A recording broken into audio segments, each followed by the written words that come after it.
अब भारत जोड़ो यात्रा के 4 महीने से ज़्यादा हो गए हैं। यात्रा कन्याकुमारी से शुरू हुई और अब पंजाब से निकल रही है। कल हम हिमाचल में होंगे।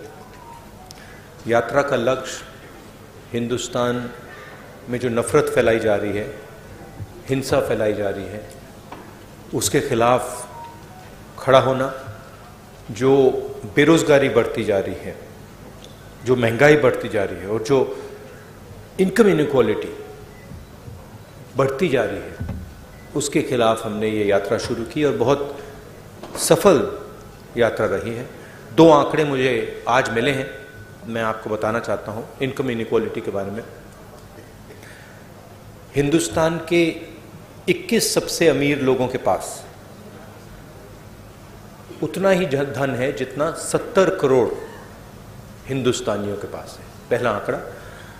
और दूसरा आंकड़ा, हिंदुस्तान के सबसे अमीर 1% के पास उतना ही पैसा है, नहीं, हिंदुस्तान के सबसे अमीर 1% के पास हिंदुस्तान का 40% धन है। तो ये हिंदुस्तान की जो इनइक्वालिटी है उसके आंकड़े हैं और इन चीज़ों के खिलाफ हमने ये यात्रा शुरू की है। अब आप सवाल पूछिए। राहुल जी के जो आंकड़े बोले हैं अभी, वो स्लाइड पर दिखाया गया है। अमीर और गरीबी के बीच में जो विषमताएं हैं जो पिछले 8 साल में बढ़े हैं, उसका एक दृश्य और जो आंकड़े हैं अभी अभी इन्होंने बताया वो आपके सामने है। पहला सवाल अजीत से बलविंदर, माइक दीजिएगा।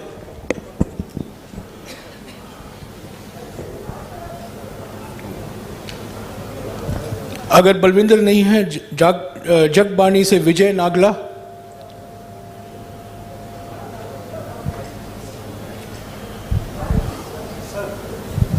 सर 1 मिनट यार, I am going in order, please relax.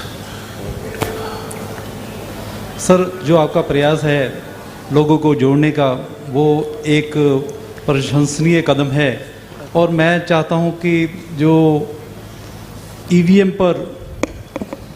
पर जो लोगों में धारणा है कि ईवीएम के कारण कांग्रेस पुनः सत्ता में नहीं आ सकती, क्या आप ईवीएम पर भी कोई फैसला लेना लोगे, ऐसा कि जिससे लोगों के जो धारणा बनी हुई है कि ईवीएम, जब तक ईवीएम रहेगी कांग्रेस कभी सत्ता में वापस नहीं आ सकती? ईवीएम की बात विपक्ष ने हमने 2-3 बार करी है और वो चर्चा चल रही है, मगर ईवीएम सिर्फ एक एलिमेंट है। जैसे मैंने पहले भी कहा है, आज हिंदुस्तान के सारे इंस्टीट्यूशंस आरएसएस और बीजेपी ने कंट्रोल कर दिए हैं और हिंदुस्तान के सब इंस्टीट्यूशंस पर उनका दबाव है। प्रेस पे दबाव है, ब्यूरोक्रेसी पे दबाव है, इलेक्शन कमीशन पे दबाव है, जुडिशरी पे प्रेशर डालते हैं। तो सारे के सारे इंस्टीट्यूशंस पर उन्होंने कब्जा कर रखा है। तो ये लड़ाई अब जो पहले राजनीतिक लड़ाई होती थी वैसी लड़ाई नहीं है। एक पॉलिटिकल पार्टी दूसरी पॉलिटिकल पार्टी के बीच में लड़ाई नहीं है। अब ये हिंदुस्तान के इंस्टीट्यूशंस जो इन्होंने कैप्चर करे हैं उनके बीच और ऑपोजिशन के बीच में लड़ाई है। उसमें एक फैक्टर ईवीएम है, मगर बहुत सारे दूसरे फैक्टर भी हैं। हिंदुस्तान में जो नॉर्मल डेमोक्रेटिक प्रोसेसेस होती हैं आज वो नहीं है। जो विपक्ष के लोगों पर आक्रमण हो रहा है, सीबीआई, ईडी, पेगासस, ये नॉर्मल डेमोक्रेटिक फंक्शनिंग नहीं है। भास्कर से गिरिजेश मिश्रा। आप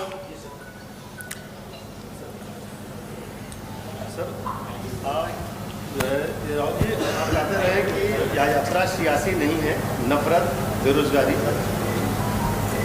आप राहुल जी कहते रहे कि यह यात्रा सियासी नहीं है, नफरत, बेरोजगारी और महंगाई के खिलाफ है। ऐसे में अचानक सीएम मान को सुझाव देने की क्या जरूरत पड़ गई? क्या यह माना जाए कि 10 जनपद की दखल आने वाले समय में राज्यों में कम होगी? ये आपका सवाल है या किसी और ने लिखा आपके लिए? पूछ रहा हूँ, पढ़ के देख रहे हैं आप, पता नहीं किसने आपको पूछा हो। देखिए, मैंने सीएम को जो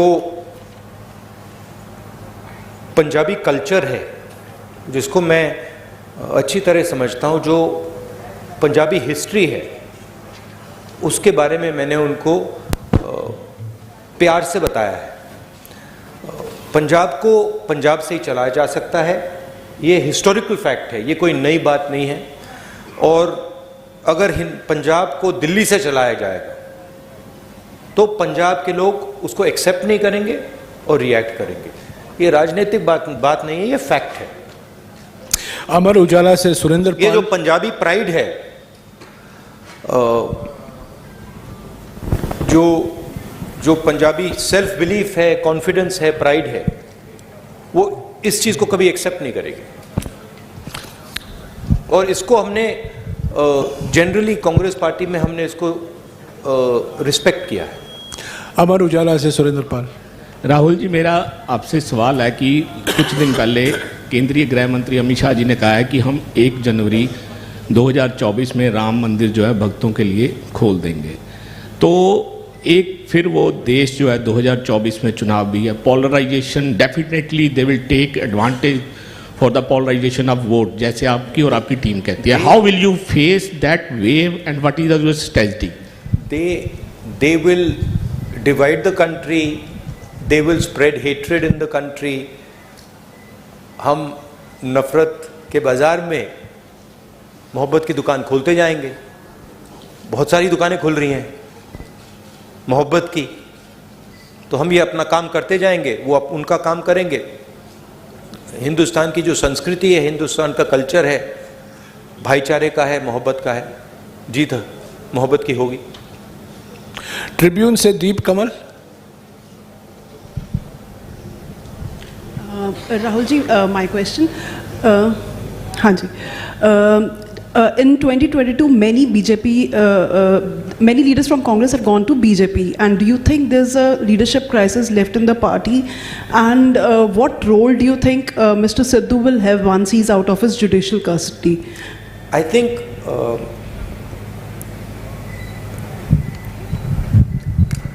my experience is pretty much anybody who goes to the BJP goes there because of a particular type of pressure.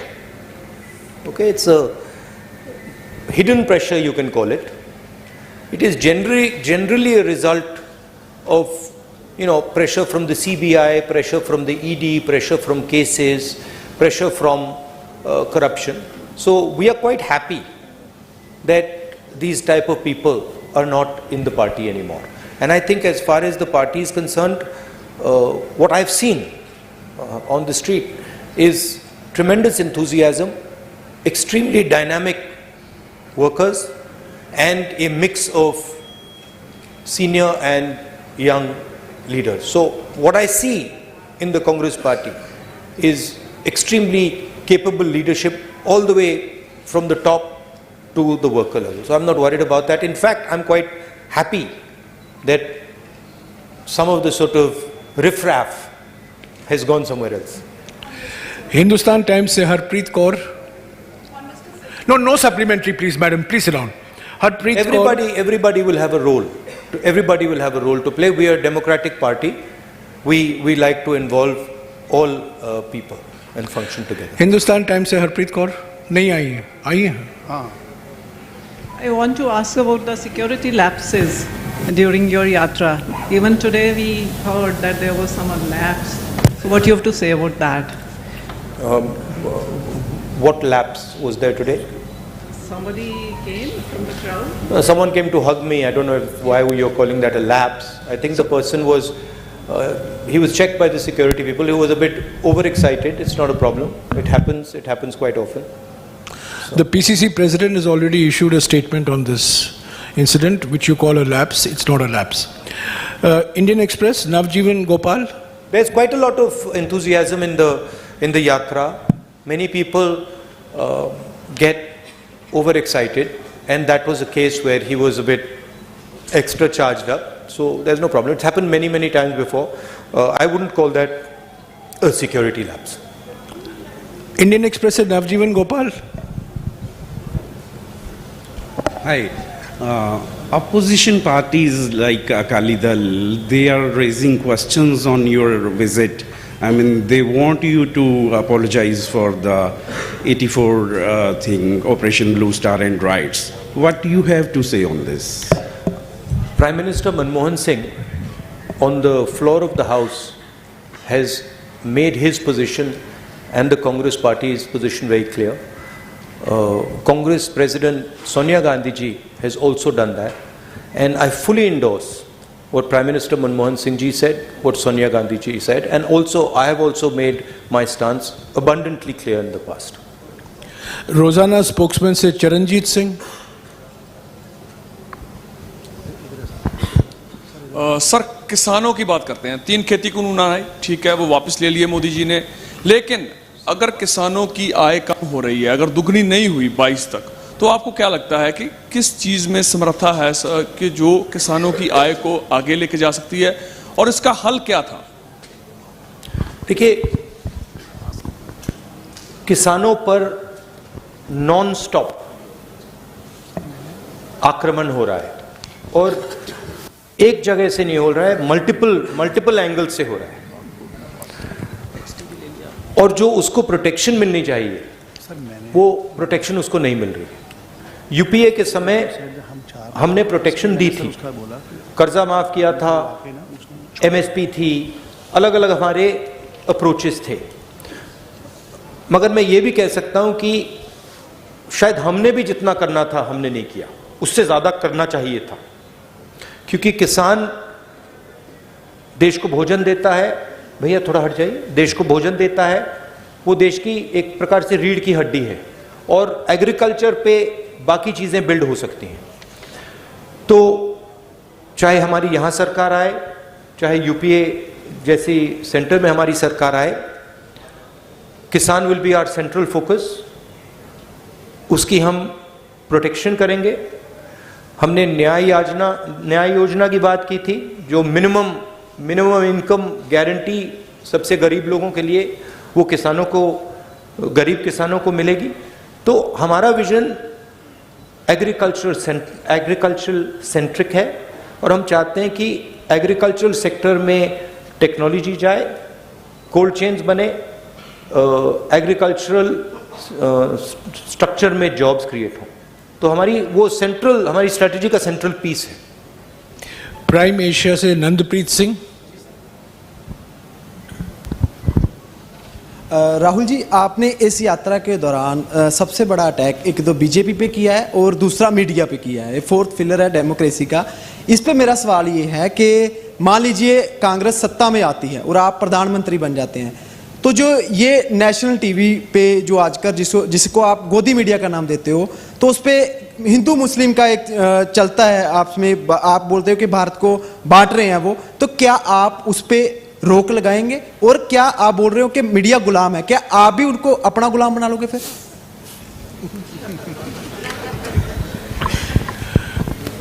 वो गुलाम नहीं मानेंगे, आजाद मानेंगे। नहीं, देखिए, नहीं, मैंने गोदी मीडिया तो कभी नहीं कहा है, वो मेरा फ्रेज नहीं है। मैं ये जरूर कहता हूं कि मीडिया को कंट्रोल किया जाता है, मीडिया पे प्रेशर डाला जाता है। मैं ये भी कहता हूं कि जो आप जैसे रिपोर्टर्स हैं, आपकी इतनी गलती नहीं है, आप पर कंस्ट्रेंट्स हैं, आपके जो मालिक आपको कहते हैं वो आपको करना पड़ता है, और जो आपकी भावनाएं हैं उनको मैं समझता हूं, क्योंकि आप आके मुझे बोलते हो, जो आपको देश के बारे में लगता है मैं जानता हूं। तो मैं आपकी क्रिटिसिज्म नहीं कर रहा हूं, जो मीडिया का स्ट्रक्चर है उसकी मैं क्रिटिसिज्म कर रहा हूं। कांग्रेस पार्टी की फिलॉसफी इंडिपेंडेंट मीडिया की फिलॉसफी है। कांग्रेस पार्टी की फिलॉसफी इंडिपेंडेंट इंस्टीट्यूशंस की फिलॉसफी है। मैं आपको बताऊं, अगर कांग्रेस पार्टी ये करना भी चाहे कि हम मीडिया को, मतलब जैसे आपने कहा, अपना बना दो, हमारे में वो कैपेबिलिटी नहीं है, हम उसको इम्प्लीमेंट ही नहीं कर सकते हैं, क्योंकि हमारा स्ट्रक्चर उतना सेंट्रलाइज नहीं है बीजेपी जितना। तो हम इंडिपेंडेंट मीडिया चाहते हैं, फेयर मीडिया चाहते हैं, और जो मीडिया में नफरत फैलाई जाती है और वो फैलाई जाती है, और जो मीडिया डिस्ट्रैक्शन का रोल प्ले कर रहा है, जैसे मैंने अपने भाषण में कहा था, जब कोई जेब कतरा आता है तो वो अकेला नहीं आता, 2-3 लोग आते हैं, एक ध्यान को उधर ले जाता है और फिर जेब काटी जाती है।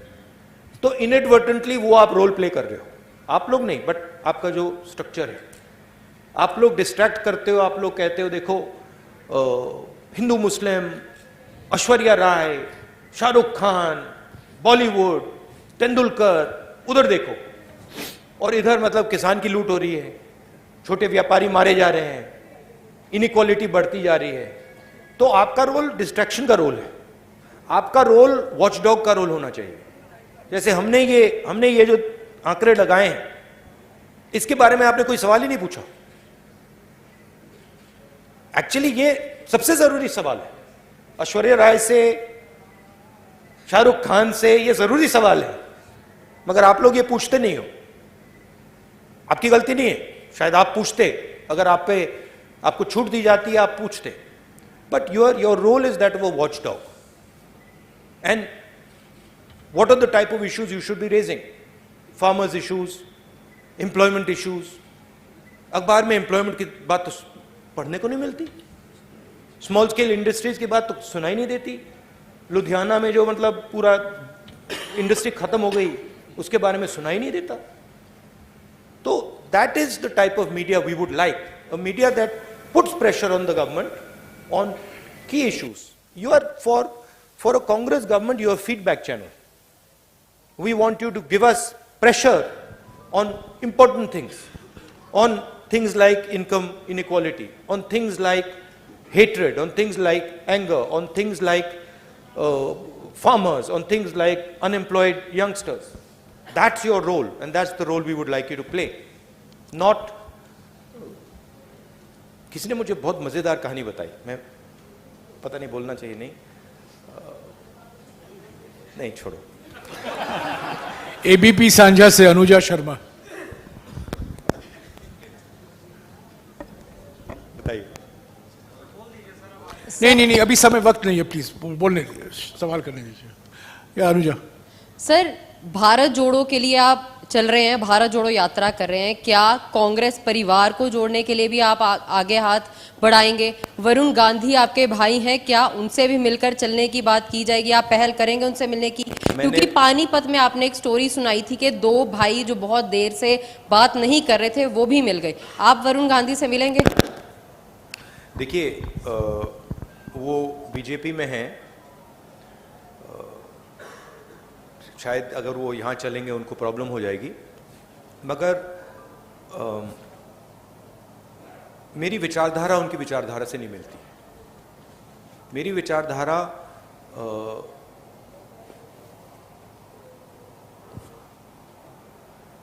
मैं आरएसएस के ऑफिस में कभी नहीं जा सकता। आप मेरा आपको गला काटना पड़ेगा पहले, मैं नहीं जा सकता। और मेरा जो परिवार है उसकी एक विचारधारा है, उसका एक थॉट सिस्टम है, थिंकिंग सिस्टम है। और जो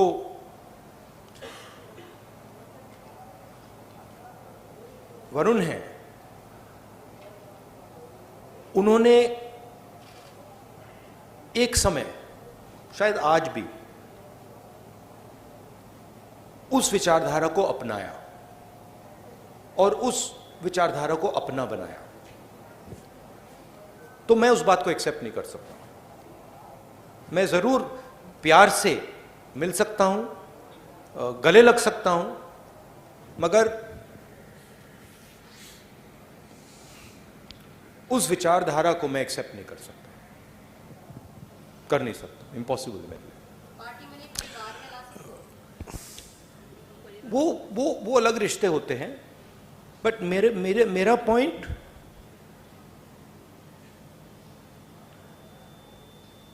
आइडियोलॉजिकल लड़ाई चल रही है। सालों पहले मैंने फिरोज से कहा कि उसने मुझे कहा कि आरएसएस देश में बहुत अच्छा काम कर रहा है, और मैंने कहा कि देखिए, आप अपने परिवार की हिस्ट्री जो है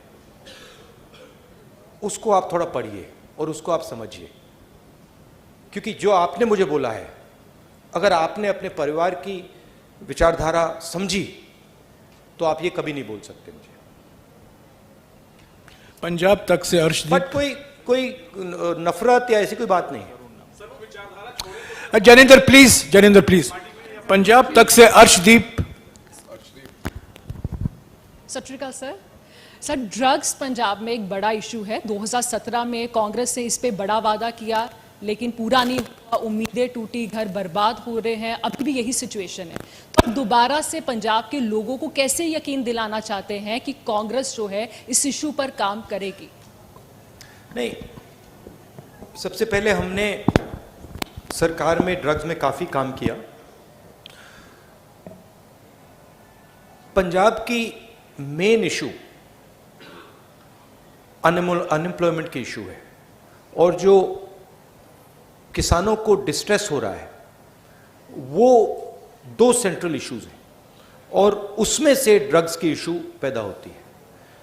तो अगर ड्रग्स से डायरेक्टली तो लड़ना है और लड़ा जाएगा, मगर जब तक हम अनएम्प्लॉयमेंट इशू को एड्रेस नहीं करेंगे, किसानों में जो डिस्ट्रेस है उसको एड्रेस नहीं करेंगे, तब तक ड्रग्स प्रॉब्लम भी एड्रेस नहीं होगा।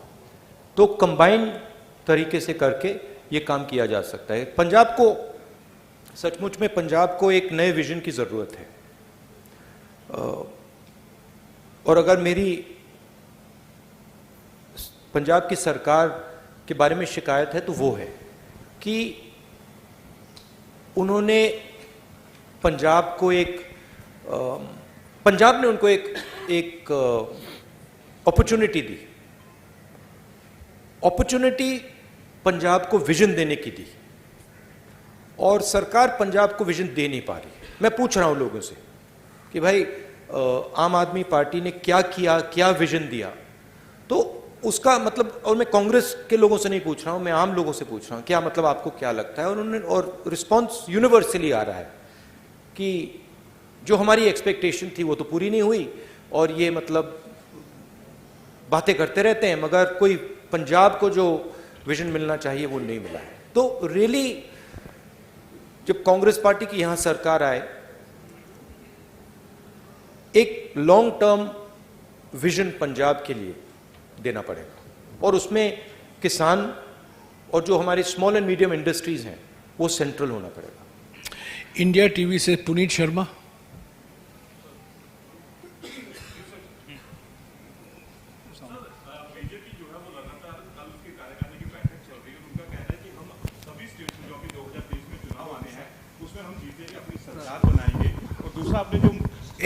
एक सवाल ऑल पार्टी मीटिंग जो आपने बुलाई है, क्या उसमें सभी लोग आ रहे हैं या फिर यूपी की तरह उसमें भी कुछ लोग शामिल नहीं होंगे? नहीं, देखिए, बीजेपी ये तो नहीं कहेगी कि हम सब चुनाव हारेंगे। उनको तो यही कहना है कि हम सब चुनाव जीतेंगे, उनकी तो और कोई चॉइस नहीं है। बट जो देश में माहौल तैयार हो रहा है, जो खास तौर से जो इकोनॉमिक डिस्ट्रेस है, जो अनएम्प्लॉयमेंट है, जो प्राइस राइज है, उससे बीजेपी को जबरदस्त चोट लगेगी। That is abundantly clear. और मैं मतलब निकला हूं, सड़क पे चलकर निकला हूं, मध्य प्रदेश से मैं निकला हूं, बाकी स्टेट से, कर्नाटक से, ये तो क्लियर है कि बीजेपी के खिलाफ काफी गुस्सा है। सनमार्ग से कनिका।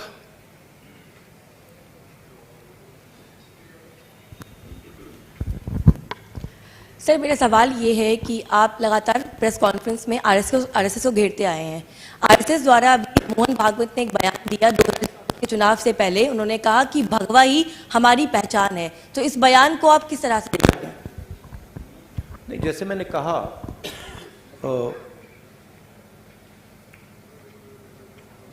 हिंदू धर्म में किसी भी धर्म में नफरत फैलाना, किसी भी धर्म ने ये नहीं कहा है कि भाई नफरत फैलानी है। और हिंदू धर्म पीस लविंग धर्म है, मोहब्बत का धर्म है, जोड़ने का धर्म है। तो वो जो भी रंग अपनाना चाहते हैं अपना सकते हैं, बट जो हिंदू धर्म में लिखा है वो नहीं करते हैं, वो कुछ और करते हैं। क्योंकि हिंदू धर्म में ये नहीं लिखा है कि लोगों को धमकाना चाहिए, डराना चाहिए, मारना चाहिए। हिंदू धर्म में ये नहीं लिखा। तो जो भी रंग अपनाना चाहते हैं अपना सकते हैं, बट जो हिंदू धर्म में लिखा है, और मैंने पढ़ा है, काफ़ी पढ़ा है, अब वो ये नहीं करते हैं, वो कुछ और कर रहे हैं। न्यूज़ 11 भारत से अमर सिंह।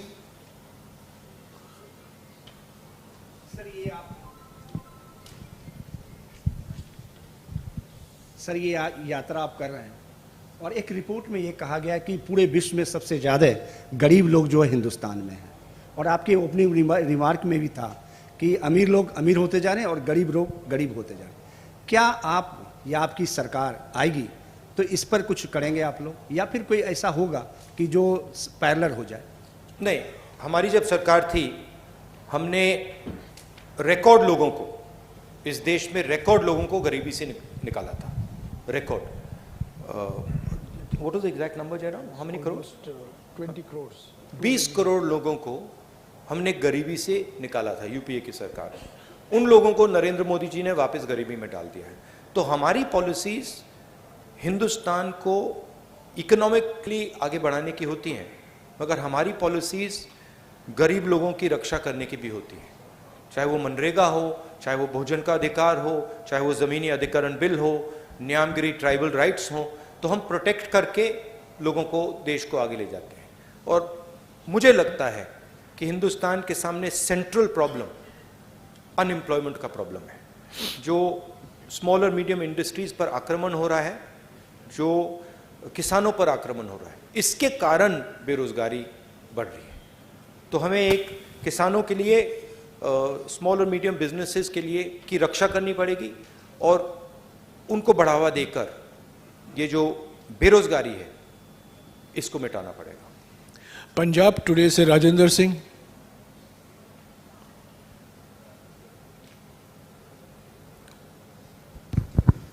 नमस्कार, मेरा एक सवाल है जी। भारत जोड़ो यात्रा जी गरीबी नूं लै के, भारत जोड़ो यात्रा जी ये महंगाई नूं लै के निकल कड्ढी है तुसीं, पर हिमाचल दे विच जिहड़ी तुहाडी सरकार आ 3 रुपए प्रति लीटर डीजल पेट्रोल महंगा कीता है, उत्ते की कहोगे सर?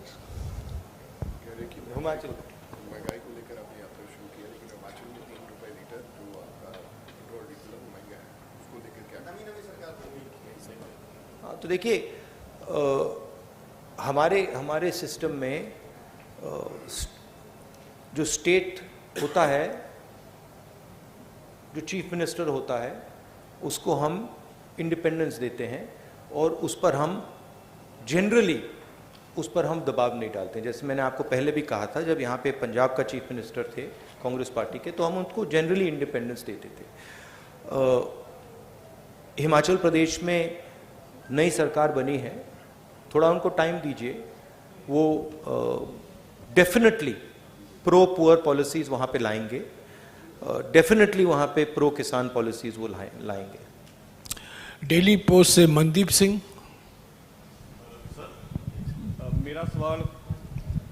ਮੇਰਾ ਸਵਾਲ ਪੰਜਾਬ ਦੀ ਲੀਡਰਸ਼ਿਪ ਦੇ ਨਾਲ ਹੈ। 2022 ਦੀਆਂ ਵਿਧਾਨ ਸਭਾ ਚੋਣਾਂ ਦੇ ਵਿੱਚ ਤੁਸੀਂ ਚਰਨਜੀਤ ਚੰਨੀ ਹੋਣਾ ਨੂੰ ਮੁੱਖ ਮੰਤਰੀ ਐਲਾਨਤਾ ਸੀ, ਤਾਂ ਇੱਕ ਟਾਈਮ ਤੇ ਲੱਗਿਆ ਵੀ ਸੀਗਾ ਕਿ ਇਹ ਸਰਕਾਰ ਰਿਪੀਟ ਹੋ ਸਕਦੀ ਹੈ, ਪਰ ਜਦੋਂ ਵੀ ਚਰਨਜੀਤ ਚੰਨੀ ਕੋਈ ਫੈਸਲਾ ਲੈਂਦੇ ਸੀਗੇ ਤਾਂ ਨਵਜੋਤ ਸਿੰਘ ਸਿੱਧੂ ਸ਼ਾਮ ਨੂੰ ਉਸੇ ਫੈਸਲੇ ਦੇ ਖਿਲਾਫ ਇੱਕ ਪ੍ਰੈਸ ਕਾਨਫਰੰਸ ਕਰਦੇ ਸੀਗੇ। ਚਰਨਜੀਤ ਚੰਨੀ ਵਰਸਸ ਨਵਜੋਤ ਸਿੰਘ ਸਿੱਧੂ ਉਦੋਂ ਦੇਖਣ ਨੂੰ ਮਿਲਿਆ। ਤੁਹਾਨੂੰ ਲੱਗਦਾ ਕਿ ਉਹ ਫੈਕਟਰ ਜਿਹੜਾ ਆ ਤੁਹਾਡੀ ਪੰਜਾਬ ਦੇ ਵਿੱਚ ਸਰਕਾਰ ਨਹੀਂ ਬਣਾ ਸਕਿਆ ਤਾਂ ਕੀ ਹੁਣ ਨਵਜੋਤ ਸਿੰਘ ਸਿੱਧੂ ਵਰਸਸ ਬਾਕੀ ਲੀਡਰਸ਼ਿਪ ਨਾ ਹੋਵੇ ਉਹਦੇ ਲਈ ਕੀ ਕੁਝ ਕੀਤਾ ਜਾ ਰਿਹਾ? नहीं, देखिए पिछले चुनाव में काफ़ी एंटी इनकम्बेंसी थी, ज़रूर लीडरशिप के बीच में इश्यूज होती थी, बट ये आसानी से मैनेजेबल इश्यूज हैं और आइंदा ये आने वाले समय में ये इश्यूज नहीं होंगी। कोई ऐसी प्रॉब्लम नहीं है, सब एक साथ मिलकर चल रहे हैं। नहीं, वो लीडरशिप में कमी जब आती है जब जनता में थोड़ा प्रेशर बनता है, और इस बात को एक्सेप्ट करना पड़ेगा कि जो पिछली कांग्रेस सरकार थी उसके खिलाफ एंटी इनकम्बेंसी थी, वो सच्चाई है, और उसका नतीजा मतलब आम आदमी पार्टी चुनाव जीती है। बट अब मुझे लग रहा है कि वो जो एंटी इनकम्बेंसी जो फीलिंग कांग्रेस पार्टी के खिलाफ थी वो अब गायब हो गई। तो अब कांग्रेस पार्टी को बिल्ड करना है, और मुझे लगता है कि आसानी से यहाँ पे हम अगली गवर्नमेंट फॉर्म करेंगे। टाइम्स ऑफ इंडिया से आईपी सिंह।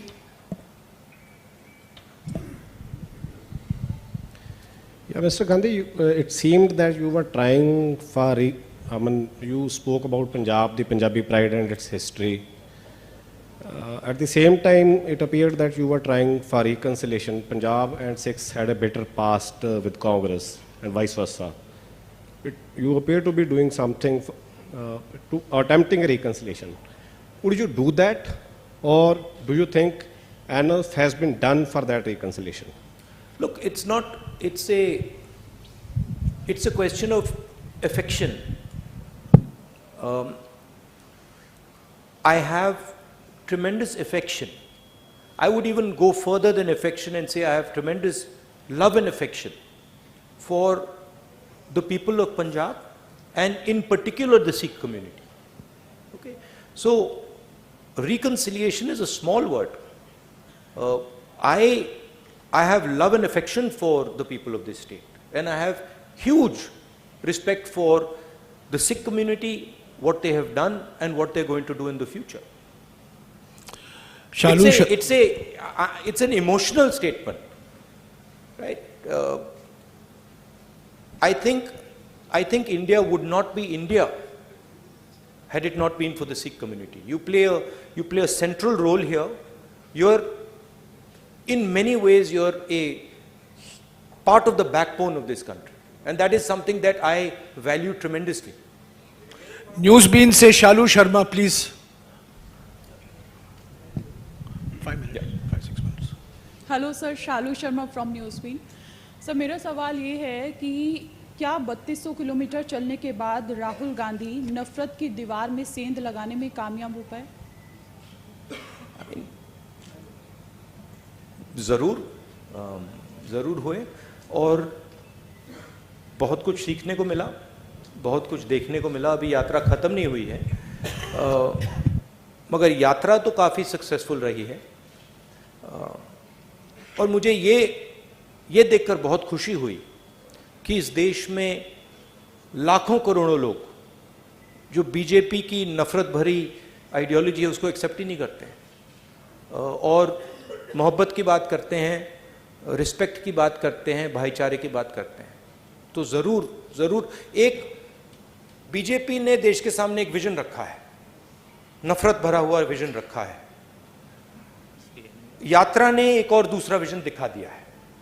यात्रा ने देश को, और देश ने एक्सेप्ट भी कर लिया है कि 2 विजन है हिंदुस्तान के, एक नफरत भरा, उसको एरोगेंट, अहंकार से भरा, और दूसरा मोहब्बत का, इज्जत का, रिस्पेक्ट का, भाईचारे का। वो तो क्लियर है, और इस यात्रा ने वो बहुत अच्छी तरह डेमोन्स्ट्रेट किया है। यात्रा में आपको नफरत नहीं दिखेगी। आप चलिए हमारे साथ, आपको कहीं नफरत दिखी? कहीं आपको मतलब किसी को मारते हुए आपने देखा? नहीं, सवाल नहीं उठता। तो 3500 किलोमीटर, 3400 किलोमीटर हम चले हैं, किसी ने कोई हिंसा नहीं की, कोई नफरत नहीं की, किसी ने मतलब एक दूसरे से गलत तरीके से बात तक नहीं की। तो ये एक हिंदुस्तान का छोटा सा एक विजन है और इसमें से बहुत सारे दूसरे विजन्स निकल सकते हैं। राहुल जी, अभी 3-4 लोग बाकी हैं जो कई प्रेस कॉन्फ्रेंस में आए हैं, उनको मौका नहीं मिला है। जल्दी उनको हम मौका दे दें 5-6 मिनट में। मैं पहले बुलाऊंगा शमिन जॉय, डेक्कन हेरल्ड से। This is regarding Mohan Bhagwat's remarks in an interview recently. He said it is natural for Hindus to be aggressive because they have been in a war for over 1,000 years, and that Muslims should abandon the narrative of supremacy. How do you see these kind of remarks? No, just repeat what you said, the first part.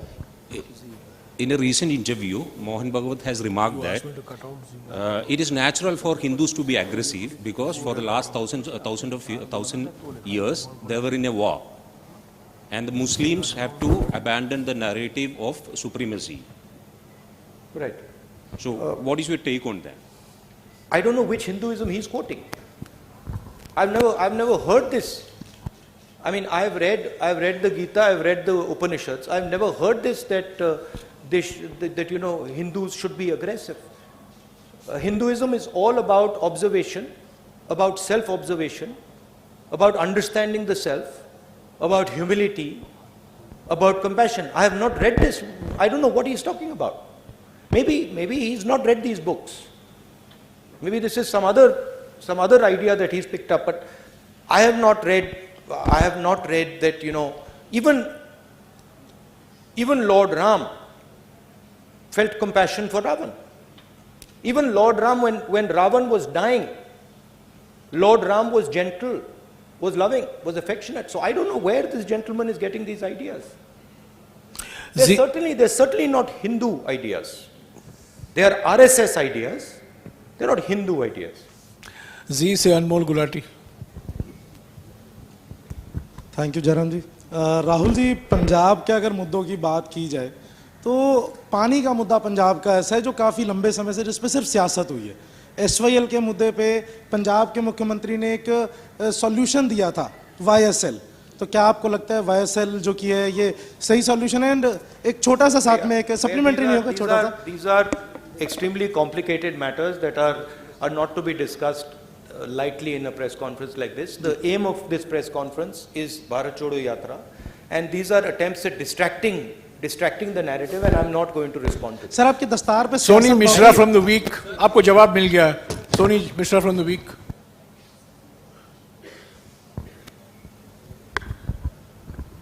Hi.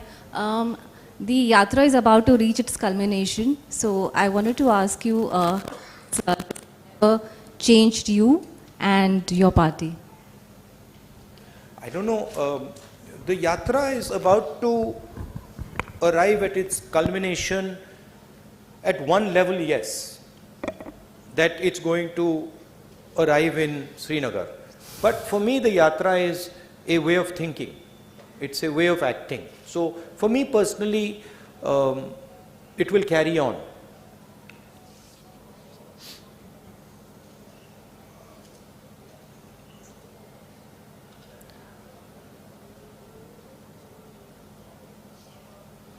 For me, walking across this country has been an extremely humbling experience. It's one thing as a politician to go somewhere by car or take a flight, go somewhere and then meet people and listen to them, and you learn quite a lot like that. You can sit with a farmer and you can talk to him. It's a completely different thing when you're walking on the road. And particularly when you're walking on the road for 120 days in a row, where you're feeling a bit of pain, pressure, So that's been one very humbling thing. The second thing is, when you're walking, you see the difficulty that people in India face. Farmers face unemployed youngsters face, laborers face, small and medium businesses face. And the thing that has amazed me is the amount of resilience our country has. I just cannot even believe the amount of strength and resilience that our people have. The other day I made a statement that, I don't think the West can take on the Chinese. And I made that statement after seeing our country. The amount of pressure our people can take with a smile, no problem. It's completely mind-blowing, mind-boggling. And so for me, it's a tragedy that we are wasting this potential. It's a tragedy that, 1% of India owns 40% of the assets of this country. It's a tragedy, one, because it's unfair. But two, because you're stifling the growth of this country.